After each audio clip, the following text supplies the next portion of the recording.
What doesn't kill you only makes you strong. जो चीज़ आपको मारती नहीं वो सिर्फ आपको स्ट्रांग बनाती है, सीधी सी बात है। जब आप एक ट्रॉमा से, एक शॉकिंग इवेंट से बहुत सक्सेसफुली निकल जाते हैं, मुश्किल बड़ा होता है, टाइम बहुत मुश्किल होता है, वो ही समझ सकता है जो उस सिचुएशन में, जो डिप्रेशन से गुजर रहा है, उसको पता है कि हर वक्त उस पर डार्क क्लाउड छाए होते हैं और कितना मुश्किल होता है अपने आप को पुल ऑन करना। मैंने ये भी कहते सुना है, सुबह उठते हैं कहते हैं हमारा दिल ही नहीं करता इवन वॉशरूम जाके मुंह धोने का, बस हमारा दिल करता है हम लेटे रहें। तो ये ट्रॉमेटिक इवेंट्स होते हैं हर एक की ज़िंदगी में, हर एक इंसान जो है वो ठप हो जाता है किसी न किसी वाक़ये से।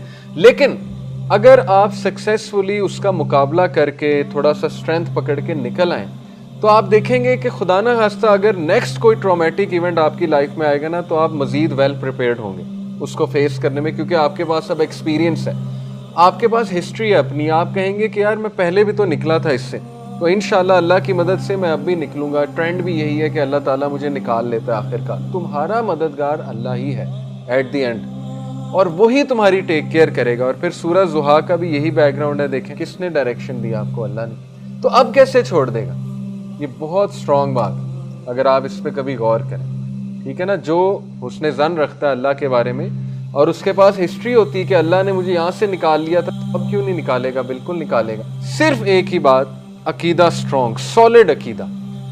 इसीलिए मैं आप लोगों को भी कहता हूँ कि सिर्फ अल्लाह पे रिलाई किया करें, सॉलिड अकीदा अपना रखें। ये दवाइयाँ, ये डॉक्टर्स, काउंसलर सब एक ज़रिया हैं, लेकिन ये कि कभी भी किसी पे तवक्कल ना रखें कि कोई बंदा मुझे ठीक कर देगा। सिर्फ और सिर्फ हमारा तवक्कल अल्लाह, हमारा मददगार अल्लाह, हमारा मौला अल्लाह है जो इम्पॉसिबल को पॉसिबल बना सकता है। और कभी भी अपनी दुआओं को अंडर एस्टिमेट ना करें। ऐसी ऐसी दुआएं पूरी हो जाती हैं आप लोग हैरान रह जाएंगे। जैसे जैसे आपकी लाइफ आगे जाती आएगी आप हैरान होते जाएंगे कि दुआओं का कितना